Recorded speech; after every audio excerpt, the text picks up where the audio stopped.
jërëjëf ñu dellu si waat fii si Star TV Sport Bantaba jamono bu nga xam ne nag ne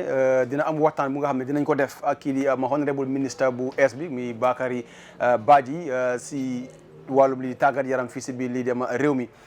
moom mi di honorable ama Bakary Badji am na waxtaan bu nga xam ne tey def nañ ko ak moom si lu jëm si wàllum lii di ama national development plans pour lii di ama ndaw yi fii si biir lii di ama réew mi waxtaan nañ ak moom tamit su lu dem si tàggat yaram si bépp fànn fii si biir lii di ama réew mi mooy football mooy rasulin mooy basketball loolu yëpp nekk lu nga xam ne waxtaan nañ ko ak honorable ministre bi leneen lu nga xam ne waxtaan nañ ko moom si lu dem si wàllum lii di national team bu réew yi Gambia muy ama Scorpions yi ñu amee very crucial ama campagne bu nga xam ne war nañ koo def suñu diggante ak ñii di ama Gabon moom mi di honorable ministre bi am na kàddu yi nga xam ne waxtaan nañu ak moom su lu dem si wàllum lii di charter flight pour lii di yóbbu ndaw yi dellu si waat moom mi di honorable ministre bi am na tontu yu nga xam ne def na ko fa ak laajte yu nga xam ne laaj nañ ko buñ bàyyee ko foofu tamit dinañ déglu tamit honorable ministre bi wax na tamit si wàllum lii di female football fii si biir lii di ama réew mi kon nañ dem xool waxtaan bu nga xam ne nag Star TV am nañ ko ak si ñu honorable ministre bi kii di ama Bakary ama Badji foofu si biir lii di ama office am ñu dellu si waat fii si Star TV Sport Bantaba. Alright tey nag ñu am opportunity pour waxtaan ak yow as the new minister of youth and sport relewuñ mbir ne si social media bi amul pa amul mag ñëpp ñu ngi kontaan si apport mu nga xam ne moom lañ la ko jox parce que ndaw yi fii nañ ne am nañ ku nga xam ne tey mun na taxaw si seen baat ba tax na tey dinañ ñëw pour waxtaan ay very important points yoo xam ne share nañ ko ak si social media bi nit yi tamit yónnee seen xalaat si yan kaddu lañ war a waxtaan ak yow tey si Star TV honorable minister tey ñu ñëw pour waxtaan si ay ponk yu nga xam ne rek ndaw yi réew mi bugg nañ pour yëg ko pour dégg ko bàyyee ko si yow first of all honorable minister lu ñu njëkkal laajte rek mooy lan mooy sa plan pour ndaw yi réew mi yow ak sa man maag sama ministre ndax nguur gi non nguur gi moom nguur gi yàgg naa wal first xaaral ma gërëm la Mbaye gërëm ñëpp ñi nga xam ne ni ñu ngi seetaan gërëm tam ñëpp ñoo xam ne nii yónnee nañ ay message congratulate gannaaw loolu nag in terms of plans moom am nga nguur moom liggéey buy continuer la ministre yi tamit noonu la liggéey bi nga xam ne di continuer la nekku nekk da ngaa ñëw rek nga andi sa xalaat rek teg nguur gi mu ngi fi woon ministre bi mu ngi fi woon te am na yoo xam ne ni ñoom ñu ngi ko doon doxal ci at yi passé ak weer yi passé so ñun su ma ñëw fii nii tamit li moo def rek mooy li nga xam ne nii moo fa nekkoon ci ministre bi li ñu doon def loolu la ñoo gestuwaat rek li nga xam ne nii lu baax la ñu continuer ko li nga xam ne xëy na yaakaar nañ ne am naa yokkute bi nga xam ne moom lañ ci mën a def ñu waxtaan ak ñi nga xam ne ñoom ñoo fi nekk waxtaan ak stakeholders yi seet yokkute yi nga xam ne ni yooyu lañ mën a andi ci biir ministre bi pour liggéey bi mu gën a dem kanam parce que ene bi rek mooy li nga xam ne nii moo gën a jëmale sport kanam ak li gën a yóbbu ndaw ñi si kanam ci li nga xam ne nii mooy seen yëngu-yëngu te ministre bi am nañ di youth policy ante am nañ di sport policy of course yooyu xaw nañoo màgget tuuti soo ñu ngi ko war a xoolaat pour defar US am nañ de national youth programme and ministry department yëpp tamit am nañ seen own action plan so ñi li ñoo def rek mooy joo yokk ak ñoom xalaat ak probably tamit seet fan la ñoo lijjante koom-koom pour mun a dooleel gaay pour ñu mun a continuer ci liggéey bi nga xam ne ni moom lañ doon def. waaw suñ bàyyee ko foofu nag si sa biir wax jàngaat nañ ne loo leen fi fekk rek loolu ngeen a puus ut leneen lu nga xam ne tamit xëy na bokkutoon si ñu booleel ko si ndaw yi waaye jamono bi gis nañ ne ndaw yi seen kàddu luñ dee gën a wax mooy budget bu nga xam ne dañ ko dee alloqué pour ndaw yi si pancum réew yi nekk na lu nga xam ne askan bi dañ ko dee ñaawlu bu baax a baax tey yow nga nekkoon si youth arena bi gis nañ nga yëngu si lu bëri si wàllum lii di ama ndaw yi fii si biir di réew mi si yan tànk ngay taxaw ba gis ne ndaw yi lu ñuy coow mooy ama budget bu nga xam ne moom moo war a am léegi si ndaw yi ko sport dafa yaatu du football kese du volleyball rasulin lii yëpp nekkal lu nga xam ne yaa ko umba te gis nañ budget bu ñu dee allocate si National Assembly bi réew mi dañ ko dee naxarlu trop si wàllu lii di tàggat yaram tey si yan tànk ngay taxaw ba gis ne loolu dina mën a am ay wécci non waaye li nga wax moom dëgg la foog naa ñun ñëpp réeróowuñ mbir ne noonu la government mos a doxalee ci yi passé nguur gi nii xëy na ñoom Ministry of Youth and Sports li ñoo jox gaa ci koom-koom bariwut naa li ko waral nag xaw ma ko wax dëgg na yàlla waaye xam naa ne xëy na yëfi ndaw ñi ñu niñ ko gisee xëy na man maa yor niñ ko gisee am na ñoo xam ne ni ñu amee wàllum koom-koom yi nguur gi xëy na ñoom gisewuñ ko noonu waaye nag man li ma bëgg a def rek mooy waxtaan ak ñooñu ñi nga xam ne ni ñoom ñoo defar budget si ñi nga xam ne ni ñoom ñooy seet ministre bu nekk ñaata nga mën a am pour waxtaan ak ñoom ci pour ñu understand pour nga foog ne ministre bu ndaw la war la ko jox xaalis bu bari foog naa loolu xëy na njuumte la parce que li nga wax la rek yi fi ndaw ñi dafa ëmb lu bari te boo bëggee pour ndaw ñi mën a génne ci nekk am métier wala itam fekkente da ngaa jàppale gars yi ci seen yi fi bëre yeeg basketball beeg volleyball lépp loo xam ne yi fi tàggat yaram la foo jaar nga am xaalis bu doy waaw so waxtaan boobu dinañ ko def ak ñoom te yàlla def na nag man maa ngi ñëw ci at bi mu ngi waaj a jeex si so fu mu nekk nii ñu ngi ci wàllum budget foog naa sax already ñu ngi si advanced stage ba because budget session bi léegi tey mu jot waaye nag dinañ waxtaan seet li nga xam ne ni xëy na moom lañ war a gestuwaat ci biir budget bi seet la lañ ci mën a yokka su ko defee 2021 ministre bi am xaalis bu moo ne xaalis bu doy waa at least xam xaalis bu yokkute tuuti boo xam ne dafa yokku tuuti pour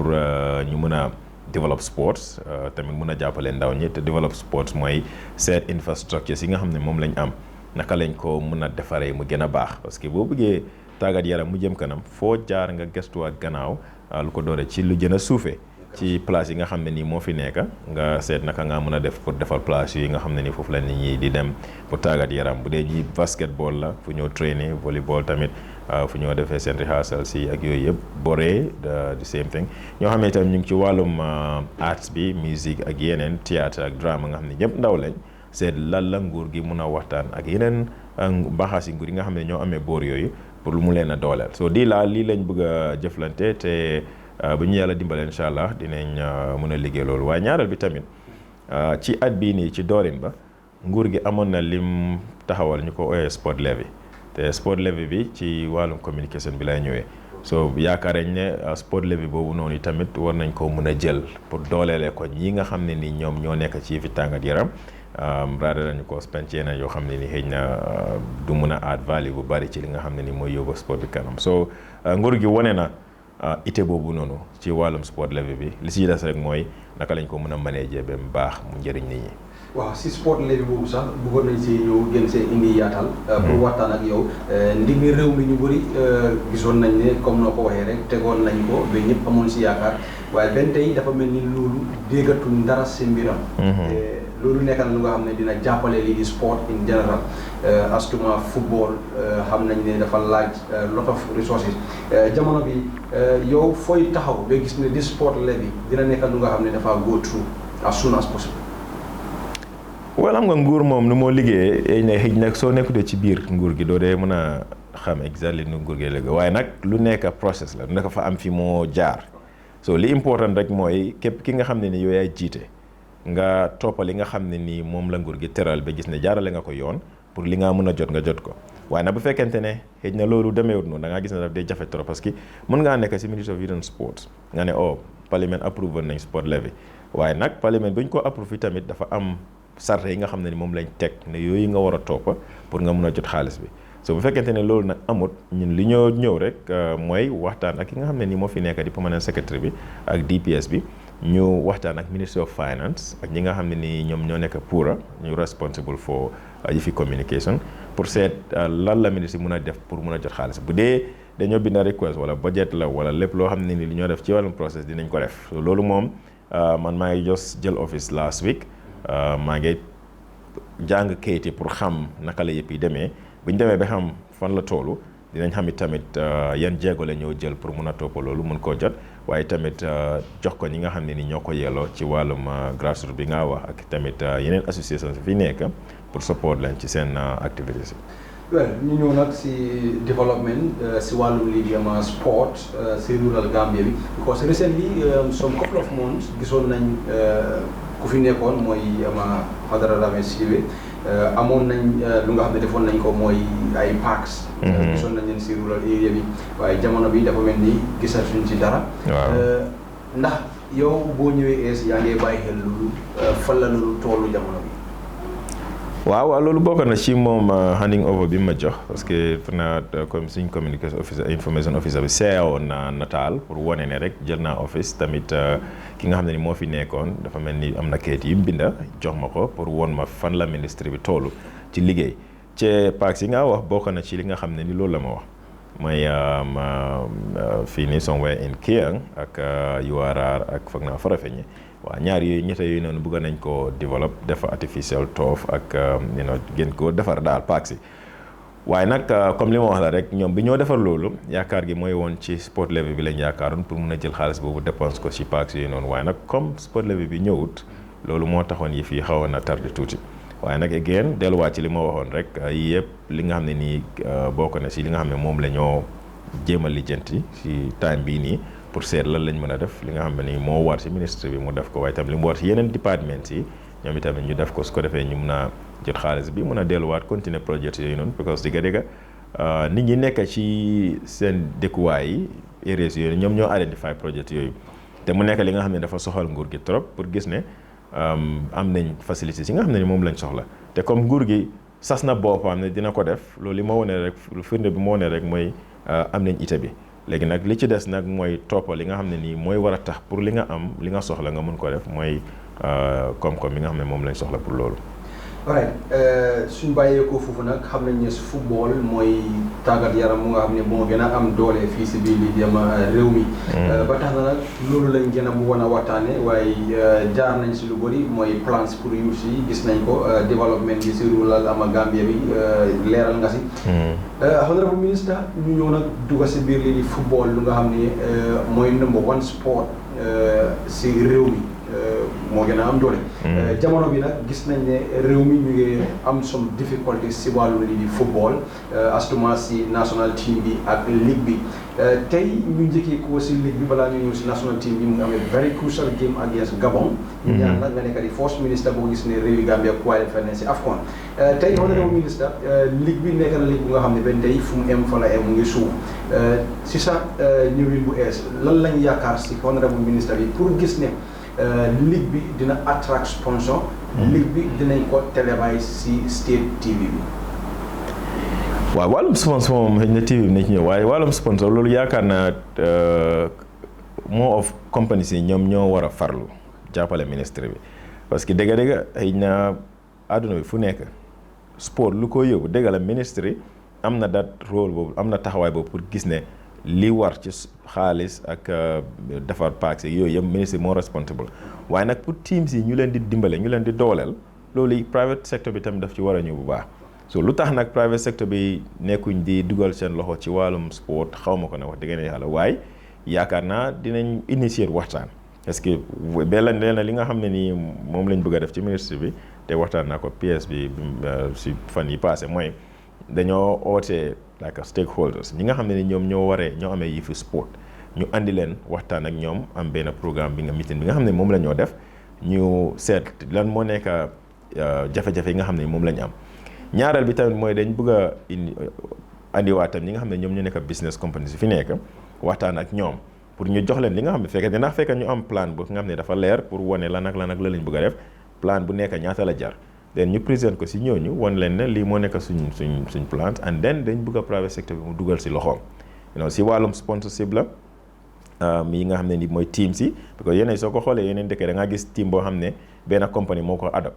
def ko bosam moo ko jox jerseys jox ko lépp li nga xam ne ni moom la soxla support ko ba mu dem si ci moo nekk competition si moo def waaye nag fii apart from ports foog naa maybe teams yu bëri amuñ ñi nga xam ne ñoo leen nekk di support so yii nag jafe-jafe la ànd soo xoolee basketball nga xool volleyball nga xool wrestling ak yooyu yëpp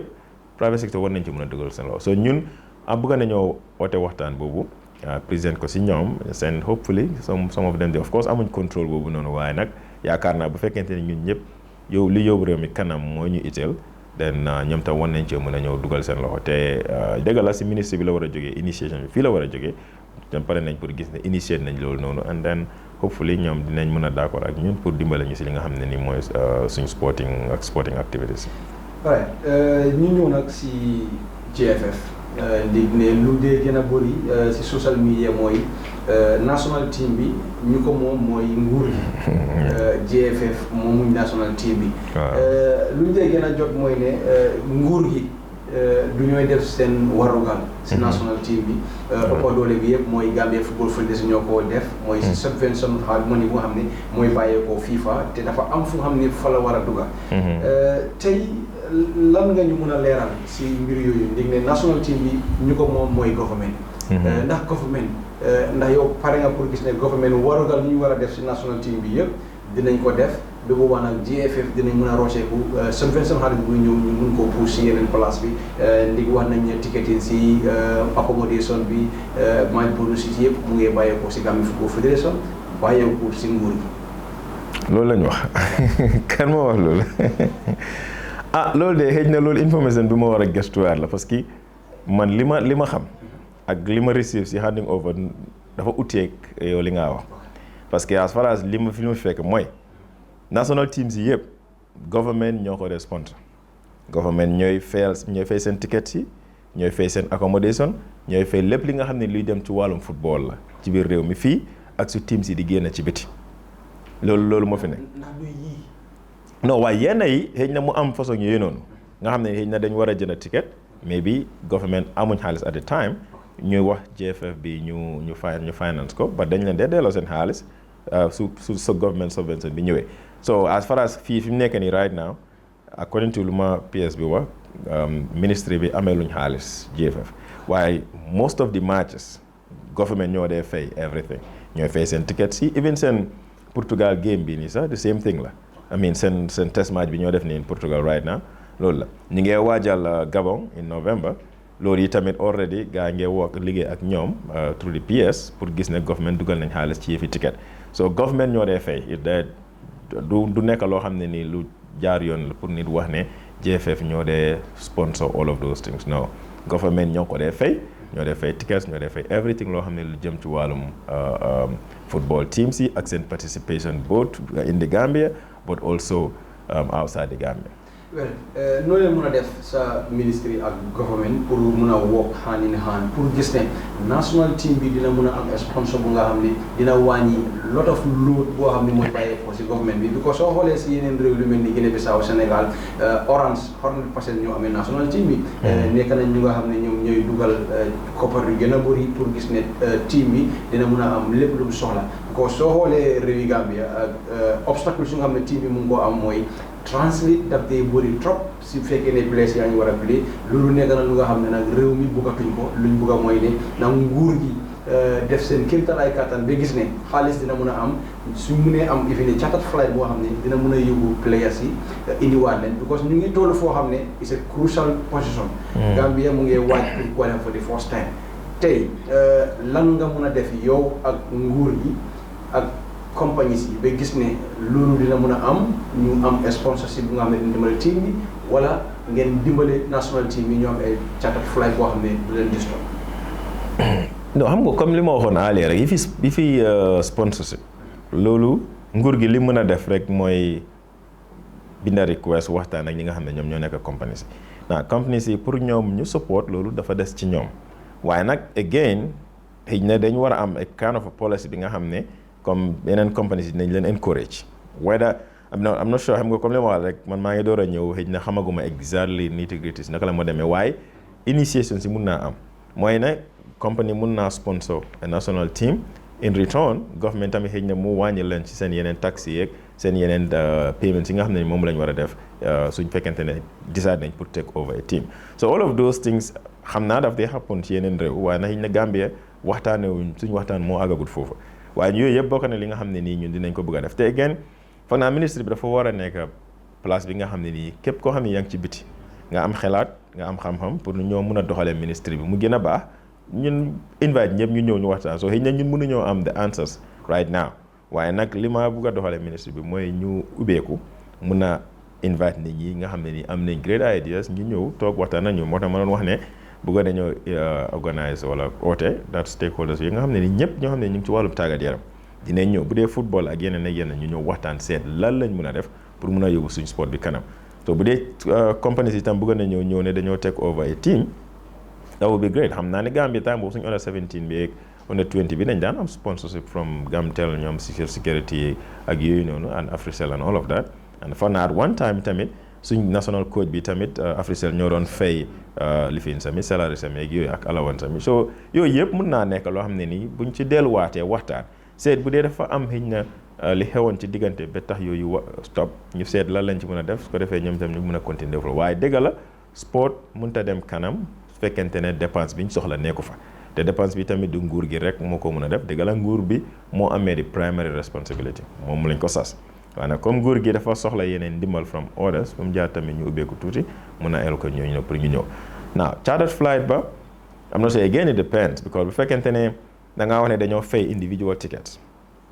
nga calculate loolu noonu nga seet amende bi yëpp ñaata la moo nekk pour players yeeg officials yeeg media yeeg ñoo àndal yëpp nga seet amende bi fi mu toll nga toolale ko ak li nga xam ne ni mooy chartered flight bu fekkente ne jënd tickets moo gën a yomba most times nit ñi dañoo bëgg a jënd tickets dan individuals dan nga charter waaw bu fekkente ne tamit ñu ñëpp toog nañ ñu seet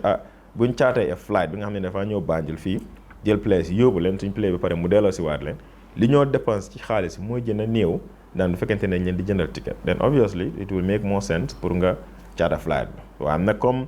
again lu ñoo wax rek mooy xaalis gi doyut fi nga xam ne nii foofu nga gën a spéné bu baax da ngaa jéem a daw foofu noonu nga seet fi nga xam ne nii foofu mooy gën a yomba ci yow ci wàllum dépense bay tamit internet tam players yi àgg nañ ci jaama ba pare play nañ play bi nga xam ne nii moom la ñu so yooyu yëpp fu mu jaar ñu consider factors yooyu expense bi ak the comfortability of the players ak ñi nga xam ne ñoo ngi leen àndal waaye at the end of the day li gën rek ci réew mi gën ci players yi loolu daal la ministre bi di jël. well benn tey ñu am si game boobu noonu su boobaa ñu ñëw nag si women football léegi ñoom it am nañ seen kàddu si réew mi. honorable minister game bi against Gabon mu nekk ay very crucial game fala hope si Gambia toolu léegi 4 points lañ am is very important ne mun nañoo qualifier si ñaari games yooyu.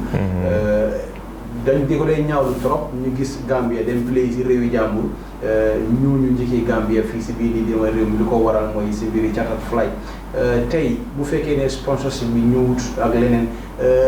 lan lañ mën a séntu si government bi def ko ba gis ne this time around players yi duñ def this long transit ndax pare ngeen pour toog as cabinet pour discuss ko dimbale lii di players yi dimbale réew mi ñu qualified for the first time because nekk na lu nga xam ne moom la askan bi gën a ñaax si social media bi mooy players yi seen dañ war a ñëw as soon as possible suñu play in Gabon dellu si fii si lii di réew mi ñu gën a gaawee te suñ fekkee ne transit la loolu du gaaw te fatigue dina am su boobaa obstacle dina am si retourné lañ miin Banjul. wax dëgg na yàlla su ma la waxee su ma la joxee ak correct answer ci boobu dinaa juum parce que again li ma xam rek mooy Gambia ngi war a dem Gabon as far as suma briefing foofu la toolu ne Gambia ngi war a dem Gabon suñ jógee Gabon dañu war a ñib si ànd si players yi pour ñëw play di second leg fii nii naa logistique si fa nekk nag fu mu nekk nii moom wax dëgg na yàlla xamaguma ko waaye nag man mënuma fàttale ko anytime in Gambia bi ñu amee chartered flight bi nga xam ne dafaa yóbbu players to play after mu andiwaat leen xam naa ne amoon nañ chartered flight bi demoon support Gambians yi in it was it in naka la tudda Congo waaw demoon nañ Congo under 23 bi and then before the under 23 time former government mosoon nañoo xaar charter flight yóbbu fans clubs yi to was it Cuba bi gars yi was it Cuba or somewhere else during the under 17 so yooyu rek laa mën a fàttaliku fi ñu amee charter flight waaye pour players yi seen boppam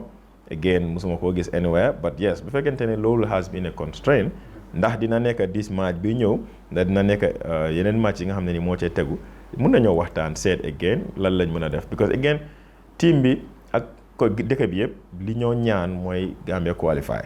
te lépp loo xam ne nii lii tax Gambia mu qualify la xam naa ne nguur gi su amee am bi pour def ko dina ko def loolu moom there is no doubt ne bëgg nañ ko def because bëgg nañoo qualify so again lii yëpp waxtaan la man gisaguma sax mitaguma GFF because bi ma ñëwee léegi hopefully ñu ngi war a start institutional tour this week ña si diggante bi dinañ mit waxtaan ak ñooñu seet lépp loo xam ne luñ mën a def la te ñu mun ko o luñ bëgga te ñu mun ko dinañ ko def moom wax dëgg ne yàlla waaye nag mënumaa wax waaw wala déedéet ak ndax dinañ ko def wala déet. Honorable Minister ñu nekkoon si Covid-19 ñu gis ne ba tey things mu ngi métti ba tey ñu ngi si state of emergency bi if I'm right team si ba tey ñoom it xamaguñ seen fii kañ la ligue bi di door wala kañ la government di joxe go ahead pour ñu mun a resume seen training ama pre-season bi jamono bi any information si lu dem loolu kañ la team si war a start lii di pre-season because nekk na lu nga xam ne club si ñu ngi koo laajte bu baax a baax amuñ benn answers. Well, maybe tamit yooyu we will have to inquire fu mu jaar ñu lijjanti xam because li ma xam mooy the COVID restrictions yi fu mu nekk nii daanaka génn na. You know the state of emergency bi nekkatu fa. So I mean the reason lu taxoon yooyu noonu yëpp mu taxaw woon mooy the state of emergency buñ putoon in place waaye state of emergency bi tamit dañ ko wàññi si ay phases am na first time bi biñ defoon curfew bi and then ñu ñoo génnee curfew bi waaye tamit still ñu ne state of emergency was in place. And then mu am jamono joo xam ne nii travel bi tukki beeg yooyu noonu dañ ko wàññi woon léegi yooyu yëpp génnee nañ ko so xawma da the last statement biñ issue biñ génne bu government génnee through the government spokesperson mooy woon ci samedi bi li ñu wax rek mooy state of emergency restrictions yi dafa wàññeeku now ndax dafa boole sporting facilities ak noonu xawma waaye xam naa ne marché yi ubbi nañ ko léegi marché restriction amatu fa and then jumaa yi ubbi nañ ko restrictions amatu fa so su yooyu yëpp ubbee ko I would believe that maybe football fields they are part of it and all the other sporting facilities are part of it. Why not? I'm not sure again. Comme li ma wax la rek these are things yoo xam ne nii mun nañ koo follow up naa daal yaa ngi koo laajte mun naa chegaat si restriction bi or ma waxtaan ak government spokesperson bi pour xam exactly ndax sporting facilities yi are part of the latest ones yu ñu release or I mean yu ñu loosen or not. Fekkente ne loolu la am so the National Sport Council bi dina issue a press statement or a press release pour announce to these people ne ubbi nañ leen waaye xam naa ne gis naa benn bataaxal bi jógee foofu bi wane ne gyms yi wax nañ leen pour ñu ubbi so bu fekkente ne gyms yi wax nañ leen pour ñu ubbi te foofu noonu sax moo gën a am that kind of close contact then yeneen yi tamit war nañoo mën a ubbi at the same time you know waaye nag mën nañoo inquire and then dinañ issue a statement formally. alright women football ñu ne bénéfice bu góor yi dee am ñoom duñ ko dee mën a am jamono bi lan ngay taxaw ba gis ne you know equality bi dina am because su team bi dee tukki priorité buñ dee am ñoom duñ ko dee am si female football bi jamono bi lan mooy sa plans si waat boobu. I think that the best thing or li gën mooy suñ seetulee ba organize these meetings then comme li ma wax la rek women football yeneen secteurs yi am nañ jafe-jafe yu bari yu fa nekk naa jafe-jafe yooyu nag right now man fooguma man de xawma ko am na fooguma ne ministre bi tam am nañ like specific taxawaay yi nga xam ne moom lañ jël pour ne women football lii mooy problème bi basketball lii mooy problème yi ñii lii mooy problème bi naka lañ koo solver gisuma ko si kayit yi ma jot a jàng gisuma ko anywhere so liñ mën a def rek mooy all of ñii nga xam ne yëpp dañ am jafe-jafe waxtaan ak ñoom individually ak associations or ak federations pour ñu seet lan mooy seen jafe-jafe and then ñu seet lan lañ mën a jël pour saafaral jafe-jafe yooyu noonu so muy women football bi liñ leen mën a asoo rek mooy ñun bëgg nañoo liggéey ak ñëpp ba pare tamit bëggu ñoo focus on only benn sport fooguma ne ministry bi should go beyond that you know war a ñoo mën a xool ne football moo nekk li gën a fees ci réew mi so loolu la ñoo jàpp non yaa ngi am bërekat yi ñu ngi fa yaa ngi am basketball yaa ngi am volleyball yaa ngi am taekwondo yaa ngi am all this gym ñi ngi nekk si gym yi tennis and all of yooyu yëpp sport yi nga xam ne nii yëpp ci ron ministre bi la nekk te ministre bi war naa mën a seet naka la ñoo mën a doolelee ñooñu ñëpp tamit pour ñu mën a dem kanam su ko defee li ñoo ñaan mooy football ñu qualify waaye tamit bu demee neneen xëy na mën ngaa am basketball team bi nga xam ne dina dem compete at the international level o nga am volleyball team buy dem compete at the international level o nga support leen li ñu soxla so women football bi is a priority dinañ ci gëstu waaye nag fu mu jaar ñu xam lan mooy jafe-jafe yi fa nekk ak tamit yan jéego lañ mën a jël pour saafara loolu te loolu du man kenn maa ko xam o maa ko wax fu mu jaar mu jógee si ñoom jógee si ñi nga xam ne ni ñoo JFF jógee si ñi nga xam ne ni ñoo nekk yeneen stakeholders yi te loolu waxtaan rek moo ñu ko mën a jox so dinañ waxtaan dinañ seet ay saafaral situation yi nga xam ne ni moom lañ toll. well finally suma mujjante di cadre rek mu dem si very important thing mooy national team bi once again li gis nañ réew yu bëri si sub région bi bu ñëw tukki almost team yu ñëw fii yëpp ak man réew yu ma tukki yëpp fu ma dem si football dinaa gis state TV boo xam ne dina ànd ak lii di team bi pour joxe information luy xew back to the nation def nañ suñ gëstu foofu sa Sénégal ñu mën a amee loolu wan nañ ñu ne dañ ko jaaral ci parlement ñu approve ko den ñu jaar ko through government yëgoo naa nag ak ku nga xam ne moo yore tàggat yaram si parlement mu Alaaji S Darboe nee na ma daal loolu dina ko yóbbu si next sitting si parlement bi pour gis ne State TV bi fu team bi mun di dem dinañ ànd ak yow si ministre bi tey fii si yan jéego ngeen war a jël si loolu pour gis ne State TV bi dina ànd ak lépp lu nga xam ne rek mooy wàllu tàggat yaram di génn Gambia pour mën a joxe feedback information because ñoom ñooy State TV mu nekk si rôle nguur gi. dëgg la man I think li nga wax loolu la I mean at any time suñ team bi su ñu génn di football Gambien si war nañoo mën a xam lan moo nekk di xew yi passé dañ daan yaakaar ci yeneen télé yi pour ñu won luy xew su ko defee ñun ñu mun koo seetaan ñeneen ña duñu am accès pour seetaan loolu so dëgg la GRTS war nañoo mën a toppa football team si fépp fi nga xam ne fi mu dem again yii yëpp nekk na loo xam ne nii dinañ am reasons xam ne ñoo ne amuñ xaalis bu doy pour joxe ba pare GRTS obviously ñoom duñ mën a attaque seen caméra si ak seen reporters yi pour ñu ànd ak team bi am soo ne si loolu di xew dañoo wax ne ministre yi ñoo ko finance te lu tax nag ministre yi nekkuñ di finance loolu xaw ma ko wax dëgg ne yàlla waaye nag lenn la loo xam ne lu am solo la te dinañ ko note and then dinañ seet tamit la again lan lañ mën a def fekkente ne yi fi dépense la ñu seet fan lañ ko mën a jëlee rek dimbale team si pour ñu dem waaye dëgg fekkente ne mënuñ ko broadcast live sax waaye li si war nañ ko mën a wone ami record ko waa si ñëwee ñu play ko Gambie si tamit gis because tamit nit ñi they are part of the football te sometimes nag day gis games daf day am fii and then ku nekk di wax naan kële dafa war a play kële war a play coach bi sax su tànnee sax ñim yaakaar ne ñoo mën a play fans yi dañ dee am problème because dañ leen di naxari duñ dee xam waaye nag boo nekkee di follow sa Gambian player di nga xam kan moo nekk di perform very well ak ku nekk di perform boobaa su nekkutee indi team sax di nga mën a di nga xam ne ok deserve pour nekk indi team moo tax ñëwut fa but again not just even international football foog naa ne GRTS seen boppa dañu war a génnee tamit grassroots football at least war nañoo am sessions yoo xam ne dafa génnee grassroots football zonal si and yooyu yëpp broadcast joxe full broadcast divisional sides si tamit war nañoo mën a toppa some of the key matches génnee ko wane ko GRTS and then nit ñi seetaan because loolu tamit moom mën a tax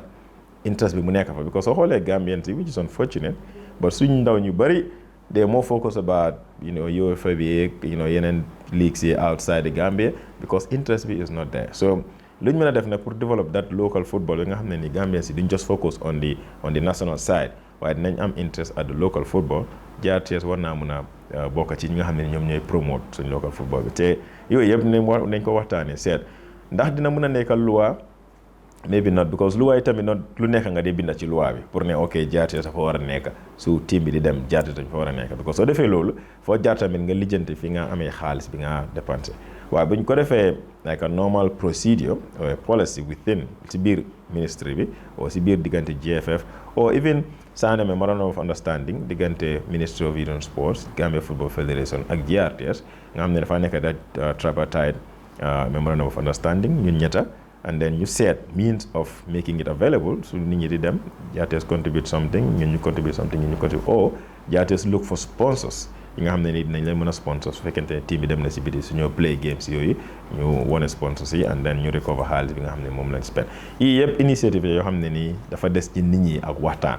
te yaakaar naa comme li ma wax la rek ministry bi moving forward dinañ ubbi bunta yi su ko defee ñu mën a waxtaan ak ñëpp ñi nga xam ne ñoo nekk si fi sport ñun luñ xamut ñoom mun nañ koo xam suñ amutee ñoom mun nañoo am feneen fi ñu ko mën a jëlee ñun ñëpp ñu bokkal liggéey réew mi rek parce que loolu interest bi yëpp loolu la su Gambia qualify anywhere Gambia yëpp ay celebrate suñ amee very good players ñoo xam ne ñu ngi leen di market outside njëriñi Gambia la because koom-koom bi fii lañ koo dugal so ñun ñëpp a war a bokk seet lan lañ mën a def pour yóbbu sport bi kanam not just ministry bi rek. Alright, thank you very much, Honorable Minister. Su fekkee am nga anything loo xam ne rek ñoo ko si yokk rek. non of course again gërëmaat nit ñi rek wax leen ne rek ñun dëgg la last assume waaye nag am nañ yéene bi pour bokk ak ñëpp liggéey réew mi jëm kanam parce que yaakaar yi tamit moo tax ñu appoint nit te kuñ appoint ku nekk board président bi nga xam ne nii moo ma jox place bi yaakaar la am ci man te yaakaar boobu bëgg naa gis ne yaakaar bi du tas nit ñi nga xam ne ni tamit ñoom ñoo nekk ci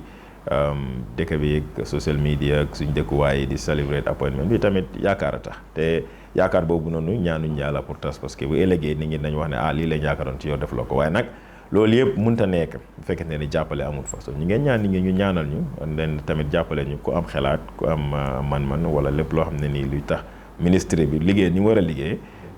ñëpp ñëw bokk ci rek jàpp ci la su ko defee ñu dem kanam foofu rek laa mën a daanele suma kaddu di la gërëm Mbay ak Bayo ki nga àndal for the interview. Alright, thank you very much. jërëjëf kon nag looloo nekkoon waxtaan bu nga xam ne am nañ ko ak honorable ministre bi gis nañ si ponk yu nga xam ne nag laal na ko fii si biir lii di ama réew mi wax na nag tamit lu am maanaa si lu nga xam ne rek mooy wàllum tàggat yaram fii si biir lii di réew mi wane na ne